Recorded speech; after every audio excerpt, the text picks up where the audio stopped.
Hola a todos! Привет на всички!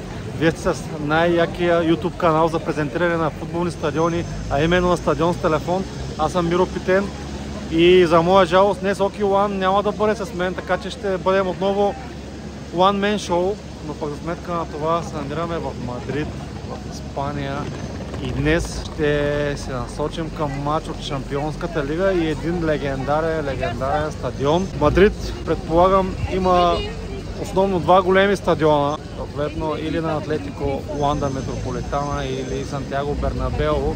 Преди да се насочим към нашата основна цел, предлагам ви да дойдете с мен и да направим една хубава разходка из центъра на Мадрид и съответно забележителности, тъй като този град е не по-малко исторически и легендарен, както и стадиона.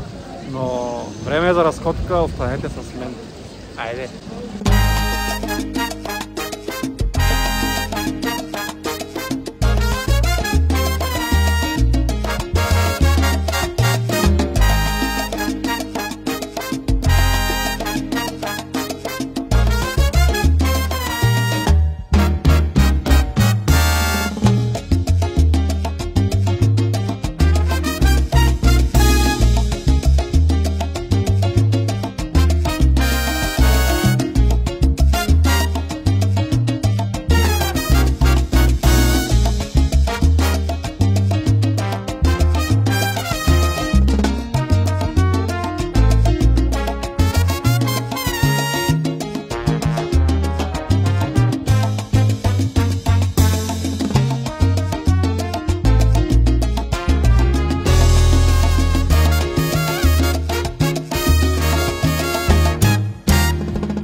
След нашата сериозна обиколка на слънчев Мадрид е време да се запътиме към нашата основна цел, а именно стадиона и матчът, който ще гледаме до вечера.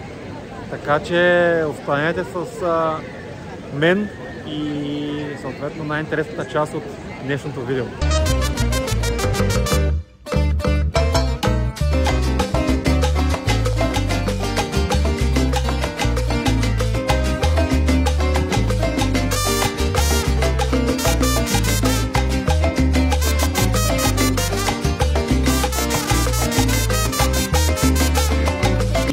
Бонус ще ви покажа и така един шопинг център, доста интересен, който в самия център, в самия мол има ски писта, която работи целогодишно. Тук в Мадрид няма планина, няма зима, винаги е топло, но и през лятото на 40 градуса, ако е отвънка, който има желание, може да отиде да кара ски, така че насладете се на кадрите и от пистата.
нашата дестинация, легендарния Сантяго Бернабеу. Очаква ни мега сблъсък между Реал Мадрид и Манчестър Сити в Шампионската лига. Плейоф за осмина финалите. Първия матч Реал Мадрид спечелиха с 3-2 в Англия. Сега е време за реванш и очаква наистина, според мен, много голямо зрелище. Първият добър да разбраваме, че паднаха 5 гола. Очаквам днес също да се получат съответно добър матч и да паднат много голове. Но сега е време да се насочим навътре към стадиона, за да видим каква ще бъде атмосферата и съответно очаквайте включването вътре.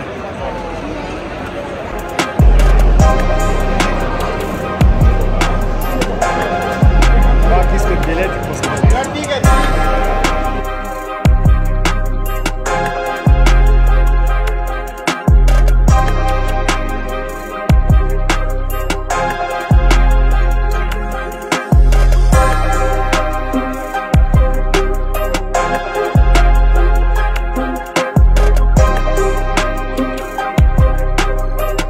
И ето ни вече от Сантяго Бернабеу. Нещо невероятно е като стадион отвътре, просто не мога да ви опиша как изглежда, може само да видите, но е нещо наистина сериозно и невероятно съоръжение. Представям си сега, като се напълни, каква ще бъде атмосферата и съответно как ще се отрази това на играчите. Но аз лично не съм казал моите очаквания за матча. Истината е, че след победата в Манчестър Реал се остава фаворит и много голям процент който са те да продължат в следващия кръг. Но аз като фен на Манчестър се надявам на чудото и все си мисля, че предвид последните отпадания на Сити от Реал Мадрид, доста незаслужени, може би съдбата не ще се върне за това и Сити ще устранят Реал Мадрид. Но сега мисля да се настаня на моето място и да се наслаждавам на този невероятен сблъсък, който ни очаква. Очаквайте включването малко по-късно.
Включваме се след края на двобоя. Победата е за Реал Мадрид. Тотално разпиляха Манчестър Сити, абсолютно заслужено. 3 гола на Килиан Ембапе, крайен резултат 3-1, но матчът беше твърде лесен за Реал Мадрид. Надиграха по всякакъв параграф Сити.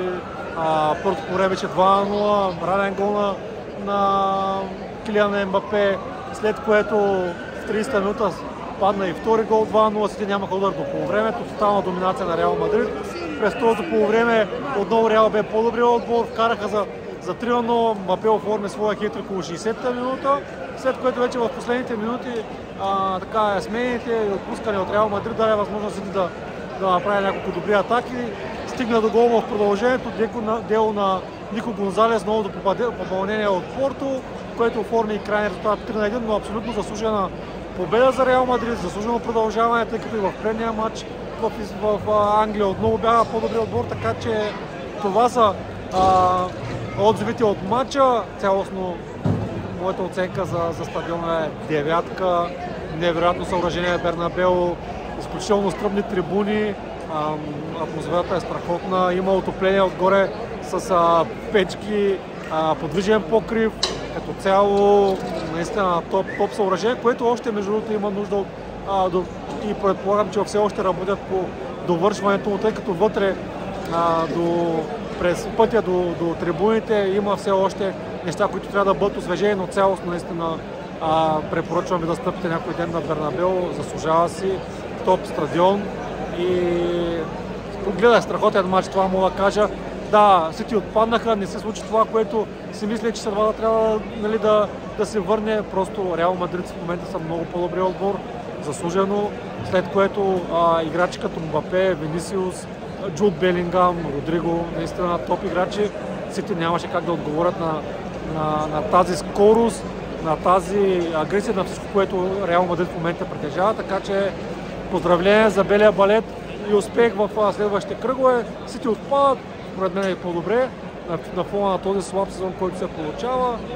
Няма нужда от такива матчове, които само да това допълнително програмата. Сити имат, според мен, така една единствена цел в момента да са в топ 4 и може би FA Cup е перфектния завършек на сезона. На този слаб сезон един FA Cup може би ще бъде успех. Така че това вече от мен. Надявам се епизода да ви е харесал. Пишете долу коментари дали сте посещавали Бернабеу и коя да бъде следващата ни цел, кой стадион да посетим в следващите седмици и месеци. Благодаря ви и до скоро!